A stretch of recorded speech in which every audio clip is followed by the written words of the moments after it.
Welcome to Tell Me Your Story. I like to try to break it up a little bit. Unlike I got a broken tooth here, so I'm surviving. I'm doing well. But we're so glad that you are with us here on Tell Me Your Story, New Paradigms for a New World. And we have a returning guest to the program. Yeah, I'm going to put off all of the preliminary stuff till later because we're going to jump right into this with our very special guest. I've lost track. I'm going to tell you, Jeanie Cisco Meth is my guest. She's the author of I almost said Bullyproof You. It's not necessarily a bad idea, you know. Welcome back to the program for, I don't know if this is the third or fourth, it doesn't matter. It's great to have you back again to talk about a subject that really, quite honestly, we do need to continually discuss. Well, thank you so much for having me back on your show. I love being on your show. It's always a pleasure. We have a lot of fun on this program, and the program, of course, is designed to give a voice to different ideas, different philosophies, different ways of living, of playing, of being, of loving, and so forth. As we've been covering for 14 years on this program, I've certainly been interviewing people for over 40 years and talking about a lot of these same things. Just not necessarily in a set conversation called Tell Me Your Story, but nonetheless. And I know that that's kind of the direction we are going to go into today. One of the elements is when you are able, let's just say we have made some inroads with the bully, to where we're able to finally sit down and have some kind of a dialogue, okay, where we might be able to get to, I want to say the root, not always, but I mean, get a little deeper down into what in the Sam Hill is going on here. Kind of like what I said in terms of that one question that I would ask of the bully. What is it that you are so afraid of? Because usually that's what it is. It's fear that makes you behave the way that you do. Now, would it be, and I'm curious, would it be appropriate to follow that up with, look, I'm not asking you to change. I want to understand, so that I can put you in the proper context and I can move on with my life. Is that fair to say and or do in that respect to that person? You know, like, hey, I'm not, you don't have to change. I'm not asking you to do that, but we need to dialogue so that I can better understand you. So we need to, first of all, define what age group we're talking to. So with an adult, if you're dealing with an adult bully, say at work, or, in your community, your church, whatever, then absolutely sitting down saying, hey, let's go for some coffee. Let's go hang out and sit down and say, hey, I want to understand you. I want to see where you're coming from. And I always start with, I know that hurt people hurt people. How can I help? Because this is how I feel when you say these things. And so one thing that I have learned is that things that may, I'll use a story, an illustration of my daughter. Love my daughter. She's my daughter. I love her. And I would never intentionally hurt her or bully her in any way or, make her feel bad. The other day we were in the kitchen. This was probably 4 or 5 years ago. It was before she moved out. And so we were in the kitchen. She was in her early 20s. She's now 32. So probably 10 years ago. We were in the kitchen and I said something to her and I don't even remember what it was. But in my mind, it was not, insightful. It wasn't instigating in any way. But the look on her face told me that she didn't hear what I said.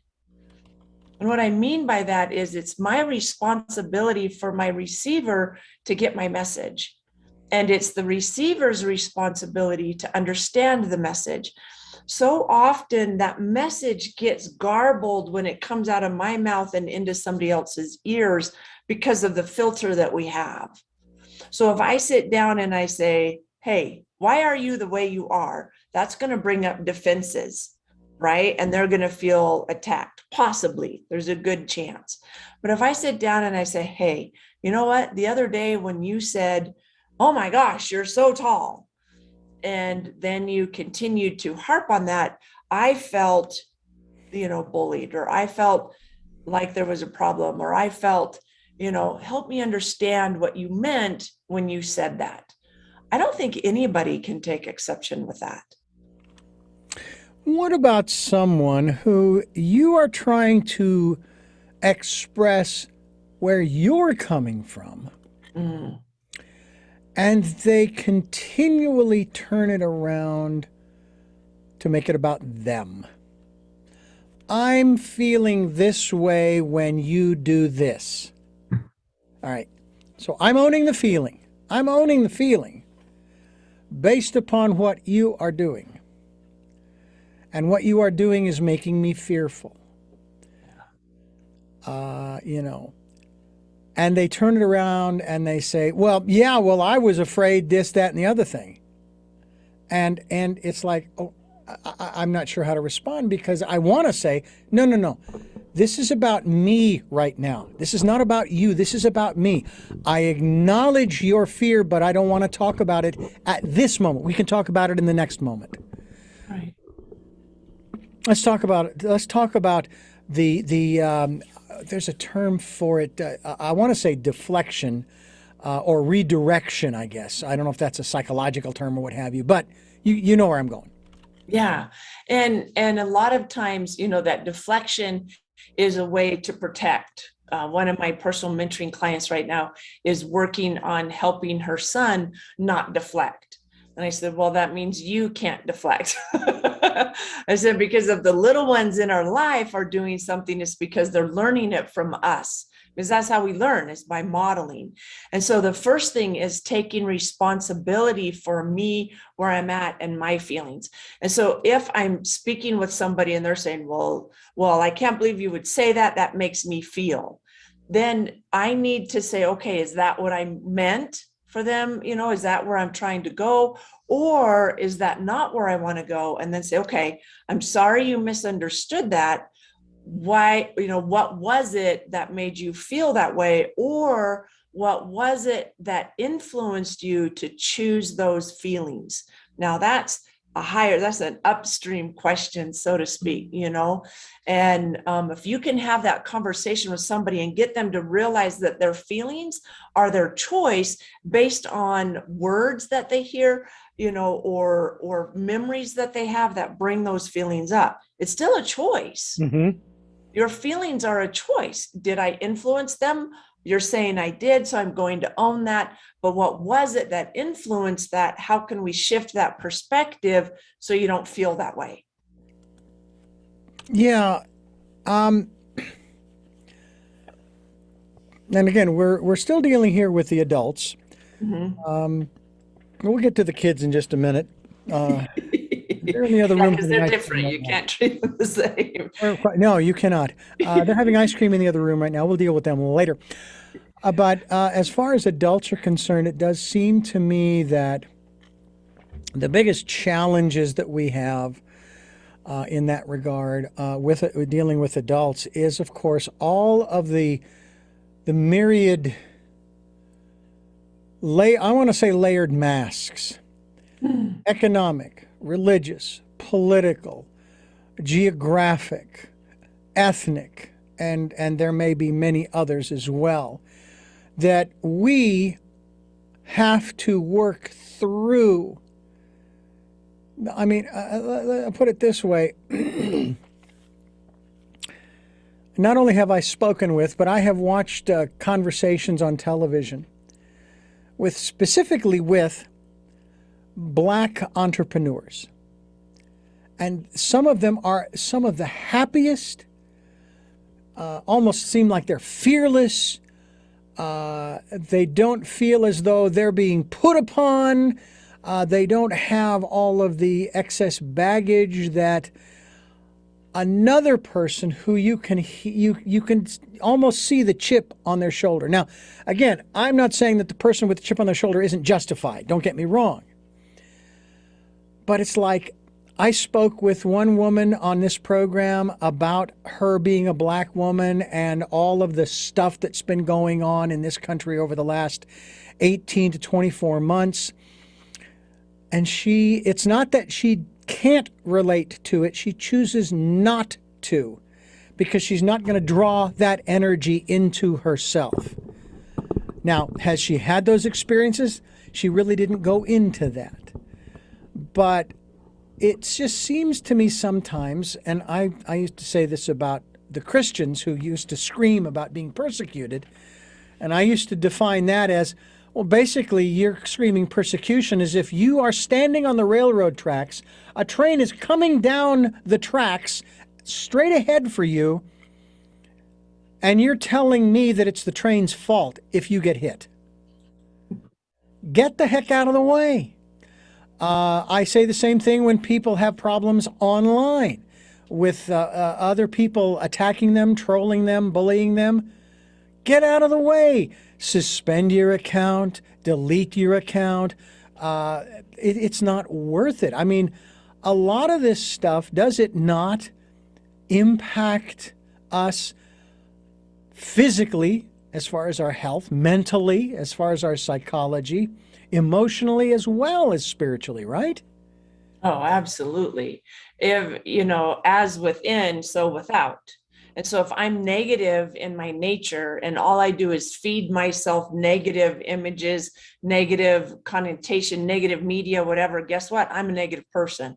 There's no way that I cannot be negative. And so if I'm looking at things and I choose that victim mindset, and then I find all kinds of ways to validate it, all I do is get stronger and stronger in my victim mindset. Or I can sit down and go, okay, wait a minute. There are examples of people who have been through worse than I have and have made it. They've done well. They've changed things. What am I missing? What do I need to change? Oh, it's probably my mindset. And so when I start making those changes and moving forward, it's difficult and it's absolutely worth it. Nobody said that it would be easy to change how you think. That's where it starts, though. And so I've got to start thinking differently about things so I can start acting differently. And so I absolutely love the story that you told about the lady that you interviewed earlier about how, yeah, those things exist. I don't allow them in my space. Yeah. And it is not denying our history. It's not denying the realities of what has gone on over the centuries as far as people of color are concerned. And we're not denying any of that to those who might be listening. What we're saying is, okay, that is our history. It's horrible. And now we need to step up and move forward. Is that something that you encourage people to try to do, regardless of what the category of mask is? Yeah. Every single person, I don't care what color, what nationality, whatever, what sex you are, every single person on this planet deals with struggle. Every single person deals with, I want to say persecution, but that's a more extreme word than I want to use. Everybody deals with other people trying to hold them down or hold them back or push them out or marginalize them. Everyone deals with that. The question is, what do you do with it? I have a very dear friend of mine that has been looking for work for over a year now and has really been trying. However, they've not even gotten a few interviews, and they have accepted this. Well, they had the mentality before, but they have this mentality that nobody will hire me. I'll never get a job. It's never going to work. Life sucks. COVID screwed me over. That's their reality, not mine. It's not my reality. I could say, oh my gosh, my business was totally impacted. Every speaking engagement canceled, even for Tony Robbins, who has never, ever missed an engagement in his life. His business shut down. So little old me, my business shut down. So I mean, it's always comes back to the choice. What choice are you making? That is one of the subjects we talk about regularly here on Tell Me Your Story, as we talk with Jeanie Cisco Meth, author of Bullyproof You. Bullyproofingyou.com is the website. We hope that you will take a trip there and check out what she has to offer. Bullyproofingyou.com or Jeanie Cisco Meth will be linked, as we have been, to your website. You also have Bullyproofing and the letter U. We'll talk about that as well. Sounds like an educational thing. Here on Tell Me Your Story, New Paradigms for a New World. I'm Richard Dugan, and I do really hope that you will stay right there with us as we continue here on Tell Me Your Story, New Paradigms for a New World. You know, we are here Sundays at 7 a.m. and 7 p.m., Monday mornings at 1 a.m., and we are also on Wednesdays at 9 a.m. with a special edition of Tell Me Your Story. I hope you'll join us for all 4 broadcasts. If not, you can get the podcasts of all of these programs on SoundCloud, iTunes, TuneIn Radio, Spotify, Stitcher, Player FM, iHeartRadio, as well as Amazon Music and other locations as well. And we're also on YouTube, where you can watch these interviews. You can look at our smiling faces, teeth gap, and all that good stuff. And we hope that you will do that and subscribe to either the podcasts or the video casts. And Tell Me Your Story is the channel on YouTube. So I hope that you enjoy that. Jeanie, you know, this whole thing about finding one's voice, that is a big deal, because I've seen a few movies recently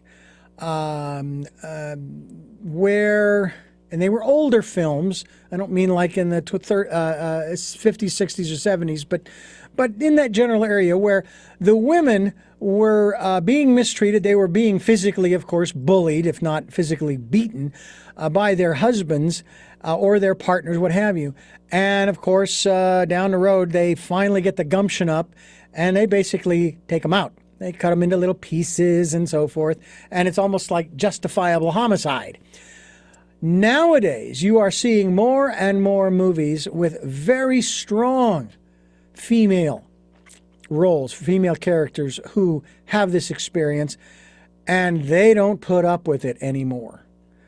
And I'm wondering, how much of an impact do you think that is having on the way that especially women in those kinds of situations, and it can even be in the workplace, it's not exclusive to home, what kind of an impact do you think that is having?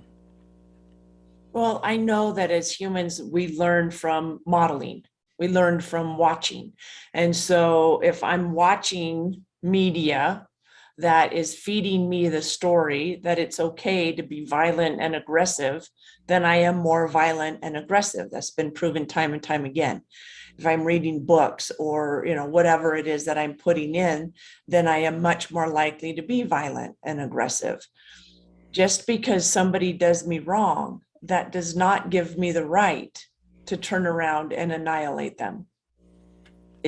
One wrong does not make it okay for another wrong. And so I like to think that your listeners choose the high road, so to speak, and wouldn't do that.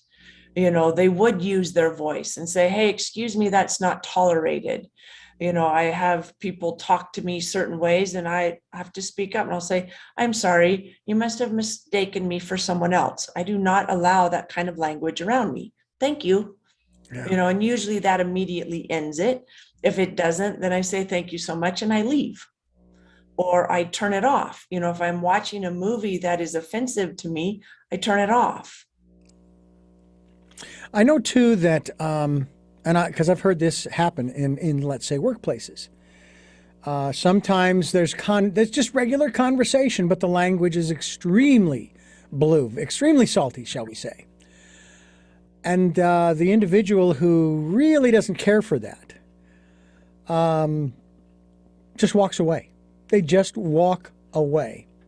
Whether they say anything to the supervisors or anybody else, I don't know. But they don't want to be around it.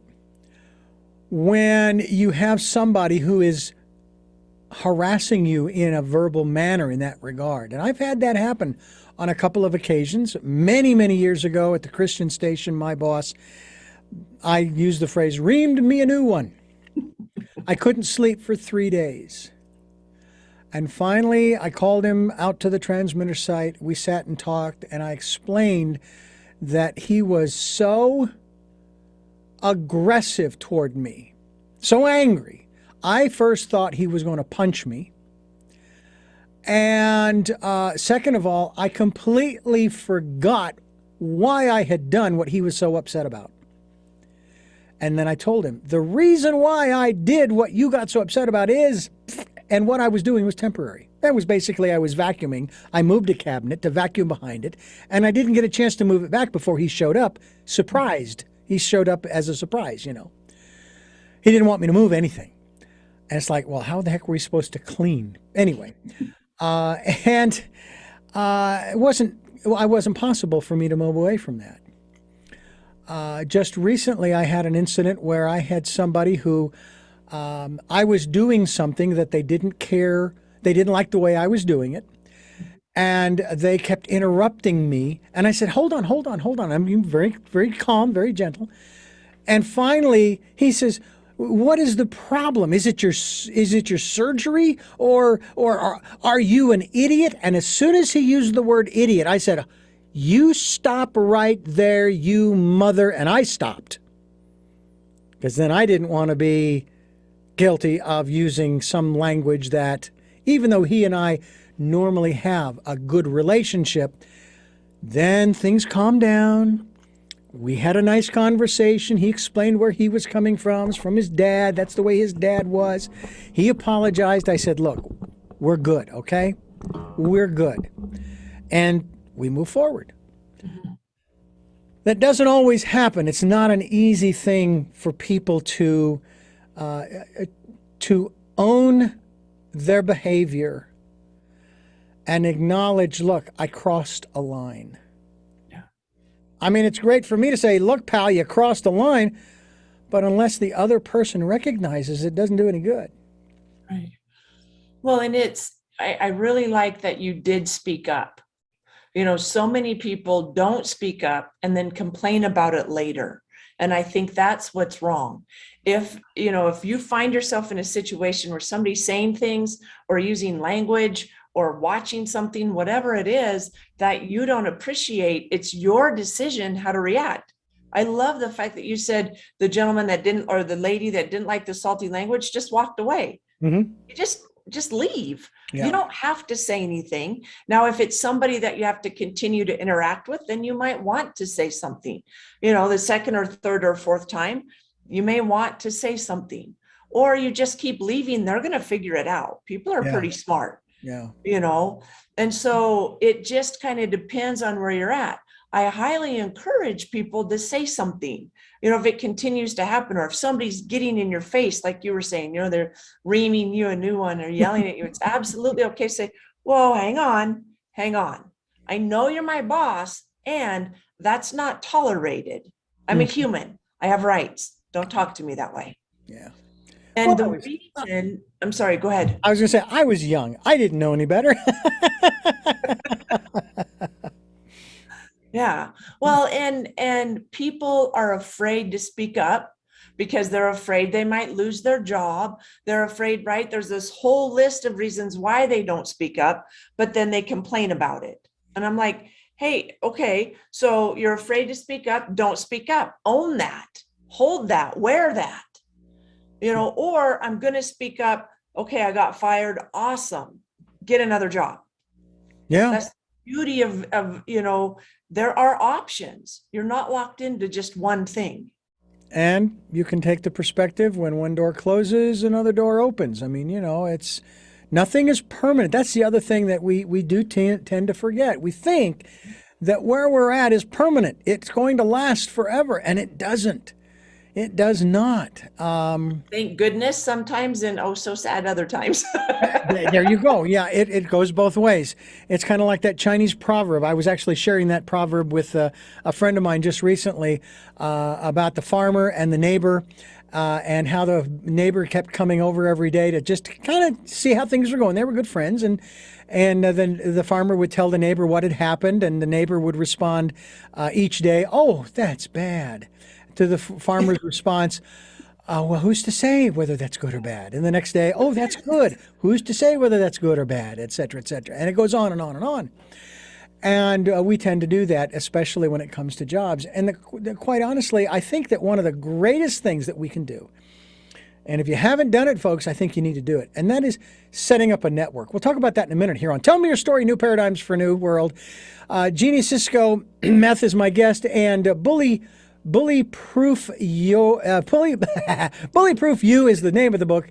Bullyproofing You, the letter U, is a website I want to talk about as we continue here on Tell Me Your Story. And we are giving you choices and knowledge of those choices to help make your dreams come true right here as we talk with Jeanie Cisco Meth about her work that she has been doing for how long? So, well, I've been doing it for over 30 years now, but Wow. I've been professional speaking since 2012. All So, right.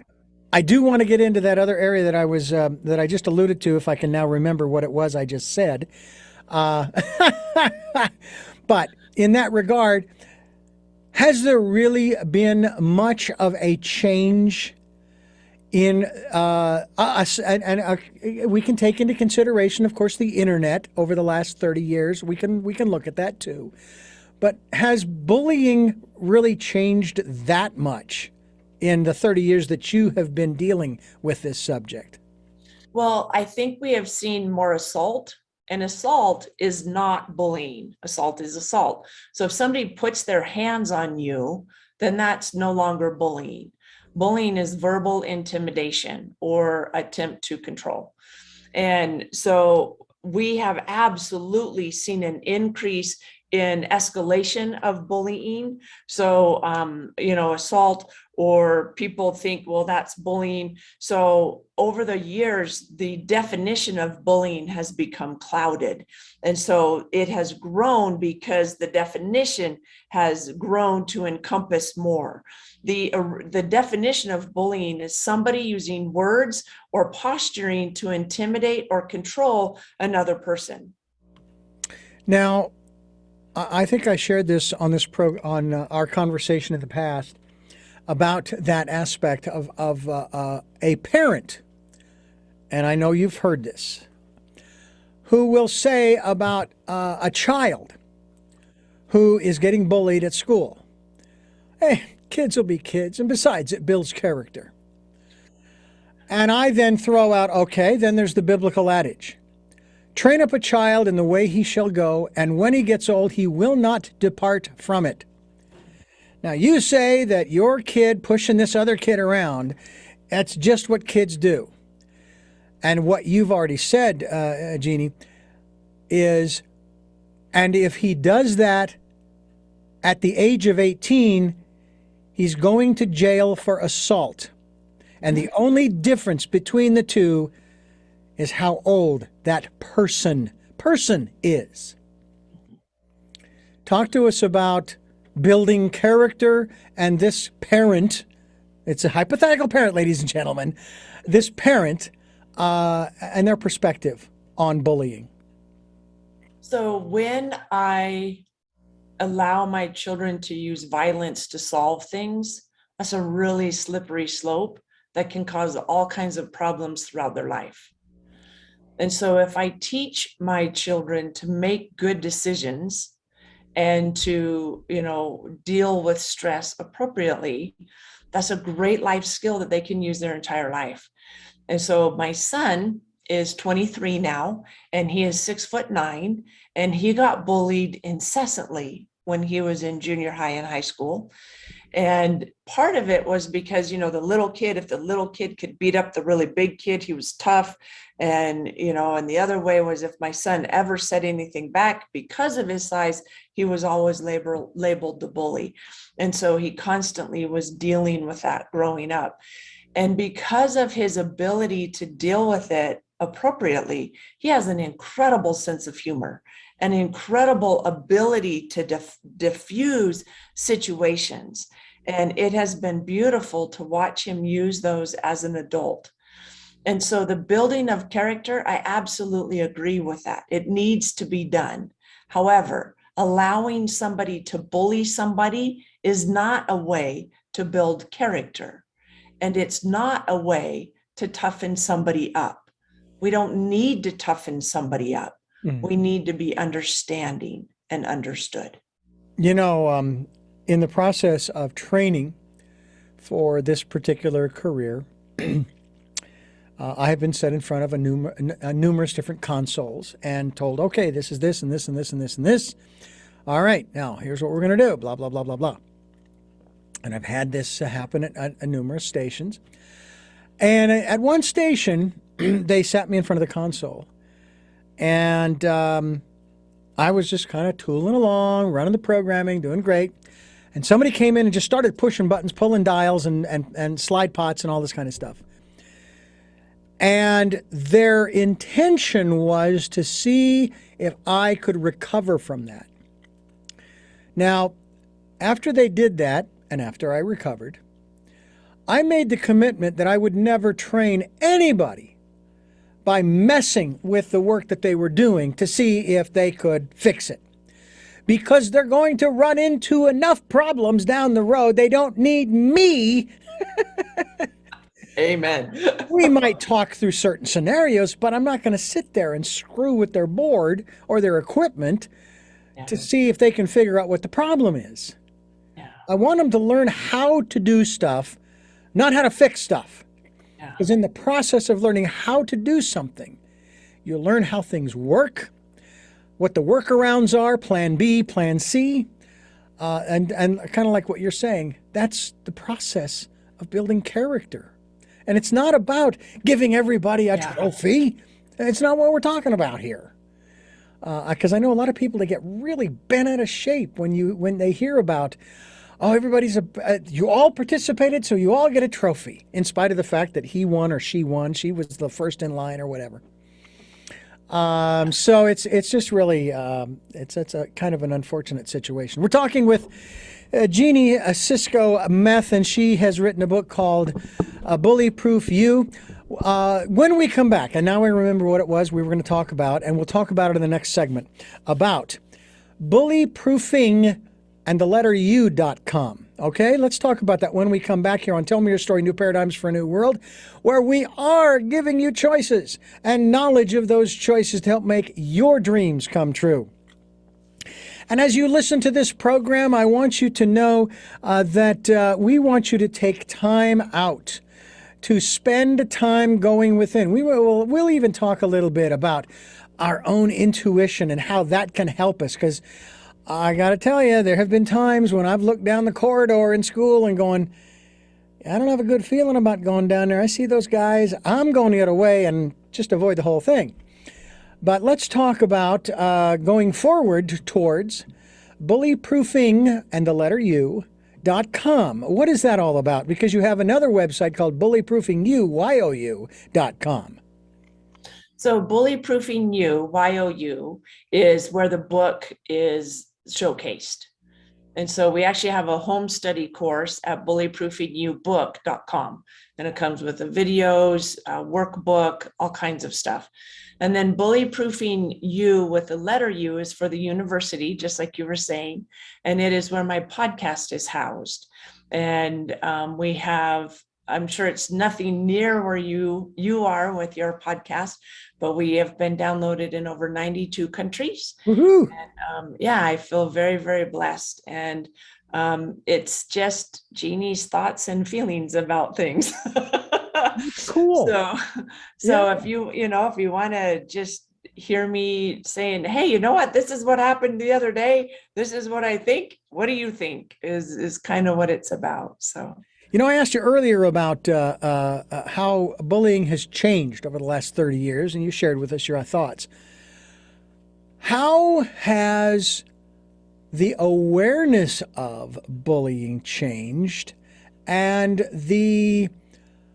what's the right word here, and the strategies for dealing? I mean, you mentioned one I thought was great with your son, and that is humor. Although I will say, and I'm hoping the humor wasn't self-directed, because self-deprecation is not a good alternative. Just because if you make the joke about you first, then they won't make fun of you. no. because now you're getting into a pattern of putting yourself down. So you got to be careful there. So, how have the strategies for dealing with bullying and, of course, subsequently the bullies changed over the last 30 years or so? Well, I'm going to go out on a limb here, and I hope you don't get any bad messages. um, in our schools, in 90% of our schools, and that is, I am PFA in that statistic. I don't have the exact statistic, but it is an educated statistic. And that is in about 90% of our schools, they haven't changed. And that's the sad thing. Mm. It's sad, Mm-hmm. they're not being dealt with. And then in another part of our schools, they are being dealt with, and they are being, getting help. The biggest thing is, and I dealt with this constantly when I was marketing to schools, and the schools, when they would have a bullying expert come in, incidences of bullying would go up 40%, because the person would come in and talk about and show videos. This is what bullying is. It's bad. It's horrible. Well, we learn by modeling. So if you're going to sit me and make me watch bullying videos for an hour, I'm going to leave that presentation and do more of it. It's natural. That's the way it works. And so I spent a lot of time explaining to them that my bully proofing you is totally different, because it's about improving confidence from the inside out. It's about teaching kids how to believe in themselves.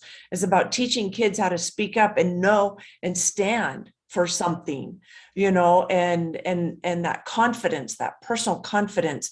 And that totally changes everything.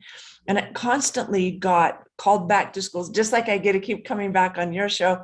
I was constantly called back, and people said, your bullying presentation is so different. I said, yeah, because it starts with me, the person.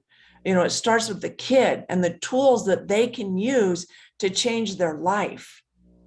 And so how has bullying changed over the last 30 years? We will always have bullies, because hurt people hurt people. However, we have better skills and better understanding of how I can protect myself from it. And bullying is a generational thing. They're not born bullies. They've got to learn it somewhere. There's that wonderful, wonderful song. I think it was from the 60s. You got to teach your children. They've got to be carefully taught. Yeah. Yeah. We have way too many families, latchkey kids that are raising themselves, and it's difficult to take care of a family financially right now. I know that. I was a single parent for a lot of years. And, there's been a lot of economic crises in our world in the last year and a half. It's tough. Yeah. And you have to decide, who's going to raise my kids, the babysitter or me? And what babysitter am I going to have raise my kids? It is one of the most difficult decisions I ever made as a parent. And I am so grateful I don't have to make it anymore, because my youngest is 23. Yeah. And so I'm so grateful that we made it through those years. I also think that way too many parents put more value on peers than on themselves. And they say, well, that's who they're just hanging out with, so that's who they're going to be. No, as a parent, I help my children choose their friends. I helped them, and I told them, you know what? You may not want him as a friend. This is why. Now, choice is yours, but this is why. And so allowing them to make those decisions as a kid taught them how to make great decisions for friends as an adult, because adults make the price tag on their mistakes is much higher than the price tag for a kid mistake. And so I want my kids learning how to make good decisions when they're younger than when they're older, because the price tag is smaller. Yeah, it is. Absolutely is. Let me ask you to talk a little bit about this process, the steps that you go. Maybe we can talk about a few of these initial steps when a bullying situation comes along that you are actually asked to come in and facilitate to try to work through. And again, we'll stick with the kids, where this is kids time, okay? We already dealt with the adults. They can go get a drink or something. I don't care. But let's talk about that as we continue here on Tell Me Your Story. Jeanie Cisco Meth is my guest. The book, Bullyproof You, and bullyproofyou.com. Bullyproof You, is it bullyproofyoubook.com also? For bullyproofingyourbook.com. Yeah. All right. And we of course, we are already linked with the other interviews that we've done with you. So we certainly hope folks will go to your website and find that out as we continue here on Tell Me Your Story, New Paradigms for a New World. As we give you choices and knowledge of those choices to help make your dreams come true. And I'll tell you what, we need to make some new choices as parents. I am not a parent, but nonetheless, some would say that whether you're a parent or not, you do tend to be a role model. And how you behave in public is going to be remodeled by the young ones. So we hope that you will be a little more conscious when you're out in public.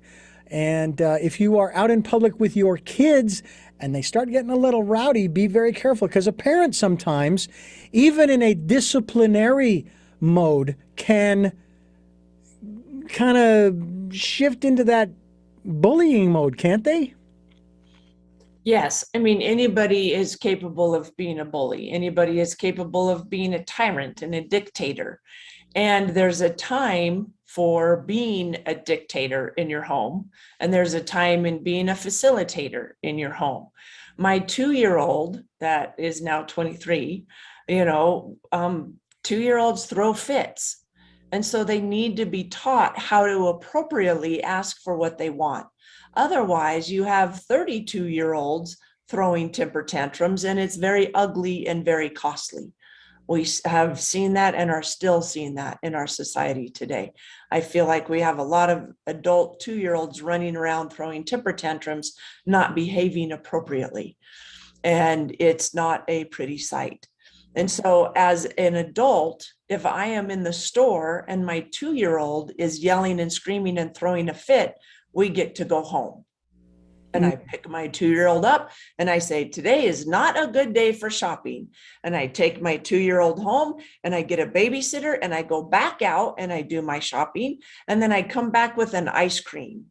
Why? Because I like to rub salt in the wound and make sure that the next time we go out, my child is more perceptive and more acceptable or amicable to behaving appropriately in the store. But you used a very important phrase there.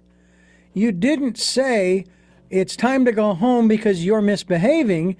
You're saying it's time to go home. Today is not the day for shopping.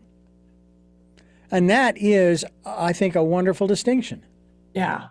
Yeah. It's not that. So a lot of times parents will point their finger and say, you're bad. And that's not it. It's, you've made a bad decision. This is not a good decision. Here's your consequence because of your decision. So many people have not learned cause and effect in our world. This happens, and so many people think, well, I want to avoid that. Well, no, you made the decision to receive that. And so if my 2-year-old gets taught that they throw a temper fit in the middle of the store, they go home and I go back out and do the shopping and I get an ice cream, they learn temper fit, no ice cream. But if they learn that, oh, I control myself, and they say, Mom, I don't like this, that's okay. You don't have to like this, but you do need to be amicable for the next 30 minutes while we finish shopping. Then I'll get you an ice cream. Okay, I can do that. Right. And that's what happens in the world. And we have too many people that are trying to circumvent that and say, well, I want to make whatever decision, however I want, do whatever I want, and still get good things happen to me. Yeah. It doesn't work that way. And I will have to say that we need to bring that forward into the modern day. It's one of the reasons why, and again, I don't want to cast aspersions or judgment, but it's one of the reasons why we're having the spikes across this country that we're having, because there are those who have made that kind of a choice. I'm not getting vaccinated. I'm not wearing a mask. I'm not social distancing. I don't have to because I have the constitutional right to do what I want, when I want, where I want, how I want. All right. And now here are the consequences. Here's the cause, and here's the effect. Now, I'm not an epidemiologist. I don't know what the hell's going on. All I know is I care a little bit more about my community. And so rather than saying, "Oh, they're usurping my rights," I'm exercising. That's what I've been saying all along. No one has taken away my individual rights. I choose to exercise them, to care not just for myself, but for others as well. I'm curious, this was a question I was going to ask you earlier, and I know I kind of put it in the context of how has bullying changed. I'm curious, in the 30 years that you've been doing this, 30 plus years you've been doing this, can you share with us some of the success stories? You've talked about your son in particular, but what about some of the other kids? And this is going back maybe 20 or 30 years, and now they are adults, and they have kids. And hopefully the cycle has been broken, at least to some degree, what have you. Can you give us some of those feel-good stories, okay, we've sort of nipped the bullying thing in the bud over here. And as you said, it's never going to go away because, hey, people are people, and you can't get to everybody. But what about those success stories? Yeah, so I was a high school teacher for 17 years. And now I haven't been a high school for almost 10 years, so I retired in 2012. But I was a teacher long enough to help people and then have them grow up and have kids, and to be able to run into them in the community and keep in touch with them through Facebook and things like that, seeing their life change. And I by no means take responsibility for that. I just planted seeds. I helped, I facilitated in a way. And so seeing a student who used to be on drugs and in gangs and, had 3 or 4 children, 2 of them taken away by the state, turn into an upstanding, committed, hardworking adult that gets their kids back, that's phenomenal. And I go back to the philosophies that I helped teach them. And that was, first of all, I create my world in my mind first. You see, I realized that many of my students were doing the things that they were doing because that's all they knew. And so I started introducing them to choices. Because there's a beautiful picture that I absolutely love. I love Winnie the Pooh. And it's a meme, and Winnie the Pooh and Piglet are standing there looking at the ground. And on the ground are 3 sticks in the shape of an A. But Winnie the Pooh says to the person who doesn't know, they just think there's 3 sticks. And I love that analogy because if I don't know that those 3 sticks form the A, there's no choice. If I don't know that people live a drug-free, healthy life, then there's no choice. Mm-hmm. And so I need to look at choices. And so I feel like I was able to instill the ability to make decisions and choices. And I used to tell my students all the time, it's okay. You've made some bad decisions, some bad choices. It's okay. Because guess what? You can make good ones now. And the way you know that you've made bad ones is because of the results that you've gotten. Now you get to make good ones and you get new results. And so, we could go back to the masking or the not masking, the social distancing, all of that. There's so much, out there that says it works, it doesn't work, this, that, there's so much out there. So I believe that each person needs to be educated and make their own decision. Mm-hmm.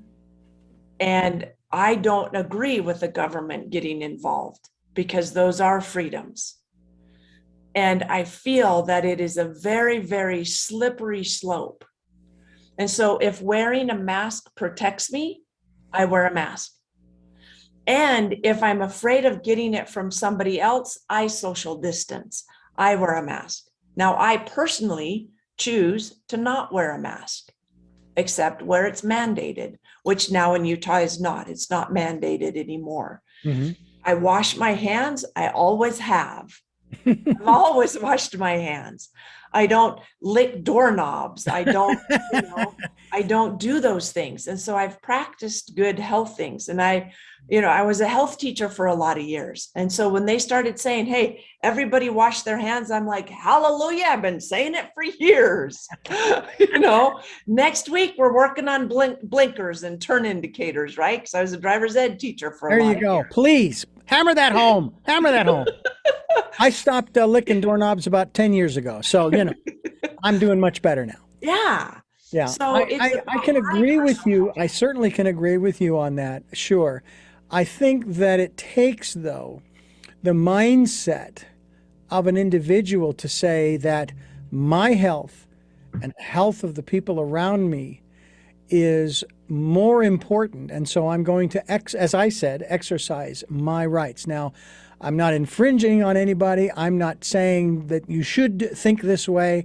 I'm just offering that up as a different choice. It's not a bunch of sticks on the ground. It's a letter A. Consider how that sits with you, and consider. I think about those lines from the preamble. To promote the general welfare and preserve the blessings of liberty to ourselves and our posterity. How do you do that by, not taking the precautions that are made available to you to protect yourself when you feel as you said, when you feel you need to be protected? So I And, absolutely you do know, protect myself, yeah, yeah, you know, and I let people know how to protect themselves as well. absolutely. We're And talking with Jeanie Cisco Meth, and she's the author of Bully Proof You. And we are on Tell Me Your Story New Paradigms for a New World on SoundCloud, podcasts, Spotify, iHeartRadio, Amazon Music. We're on YouTube. Tell Me Your Story is the channel. We hope that you will subscribe to those as well. I'm Richard Dugan, your host, and we are going to continue here talking with Jeanie Cisco Meth. And I do want to thank you so much for this new conversation. Again, I've lost count, but that's fine because I know we'll have you back again. This is a subject, as I think I said at the front end, it needs to be talked about on a regular basis. It really does. And hammered home that, look, there are better ways to build character than one kid pushing another kid around. It's I think too. I was going to talk about intuition. Do you ever teach that aspect of living, if you will, to the kids, and maybe more so to the adults? I don't know if the kids would really necessarily pick up on that, or the gut feeling. Maybe they might, in terms of, should I go down that corridor or not? Or should I go this way or that way home from school or not? so absolutely. And I think it's really important. Bruce Lee talked about how, it's not my ability to beat anybody up, it's my ability to assess a situation and walk away. I think one of his quotes is, not this, not this environment, or not this bar. I don't want to go in here because of the situation. And so teaching people how to read situations is very important. And younger kids are getting better and better at it if they are around people. Part of the problem has been that we have pulled people away from people. And I was speaking with a gentleman just yesterday, and he was talking about, I'm worried about my little kid going back to school because he hasn't learned how to interact with people. He hasn't learned how to look at their face. All he's been able to do is see their eyes. And so how's he going to read people? How's he going to understand? I said, well, it's going to take you guys talking and teaching. Absolutely. And learning. And I said, you know what, you may be surprised. He may be really good at reading people because all he's had is the eyes, and he's had to focus on the eyes and see what's going on and not necessarily listen to or look at, what's coming out of the mouth. And so that ability to be able to discern and to make a decision is so important, and it always has been.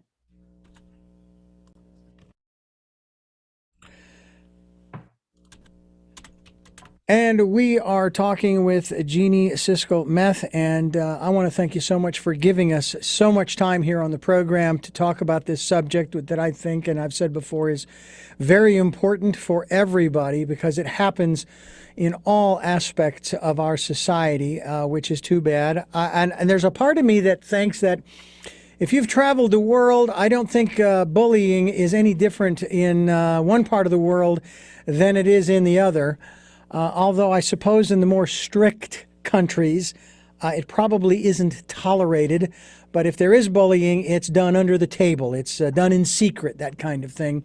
I sometimes wonder, too, if here in this country, at the college level, if this whole thing called hazing, that God needs to just flat out go away, is not a form of bullying as well. It absolutely is. Yeah. Yes, it is. It very much is. Well, I'm going to ask you the same three questions I asked you all the last times that you were on the program, because sometimes the answers change, sometimes they don't, and that's okay. Before I do, though, I want to let our listeners know that we're here Sundays at 7 a.m. and 7 p.m., Monday mornings at 1 a.m. We are also on Wednesdays at 9 a.m., streaming live at those times at richarddugan.com. We are on SoundCloud, iTunes, TuneIn Radio, Spotify, iHeartRadio, Amazon Music, and a bunch of other locations as well. You'll find us. I have to tell you, folks, the latest number as of this program, 41,200 listens. It just keeps climbing, and I am so grateful. I am so grateful. And then we're on YouTube. Tell Me Your Story is the name of the channel. We hope that you will go to YouTube and watch these videos and subscribe as well. There, we're up to 31 subscribers. And you know what? Every one that comes up, hey, it's great. And I'm very grateful for all of that. If you'd like to support the work that we're doing here on the program, if it resonates with you, please support us financially if you can via PayPal. Just use my email address, richard@richarddugan, when sending, and I'll get it. And we thank you, and it's there for your security as well as ours. And please participate in the Decade of Perfect Vision, the 2020s. Go within, listen to that still small voice, follow that intuition of yours, that gut feeling, if you will, but also spend some quiet time, especially during these extremely tumultuous times, regardless of what the subject matter. It could be wildfires, it could be flooded and rain, it could be anything for that matter. God forbid we should have earthquakes here. Hey, they've been talking about the big ones since I was a kid in the 70s. I don't think it's coming, okay? I think they're lying, but hey, I don't know. It could be here tomorrow for all I know. And I'll tell you, we'll deal with it just like we deal with everything that comes along, including the bullies. And helping us to deal with it, of course, is our guest here on the program. And with all of that said, let me put forth those three questions to our guest. And first of those three is, who is Jeanie Cisco Meth? I am a teacher and an inspirer, and I help people transform their lives by showing them a better path. What is it that you hope to or want to achieve through the work that you are doing now? I hope to be a lighthouse, to shine a light in the dark places. And finally, what is your life's purpose? To help people improve and grow so that they don't continue to make the same mistakes. Boy, I couldn't agree with you there more. I get so tired of making the same mistakes over and over again. I was always taught, Jeanie, if you're going to make a mistake, make a big one, okay? So that you don't forget it and you'll never make that mistake again. Or as the old phrase goes, go big or go home. Again, thanks so much for sharing with us. And I thank you for listening and watching. Tell Me Your Story, New Paradigms for a New World. We are giving you choices, and knowledge of those choices help make your dreams come true. Until our next broadcast, podcast, videocast, love to lol.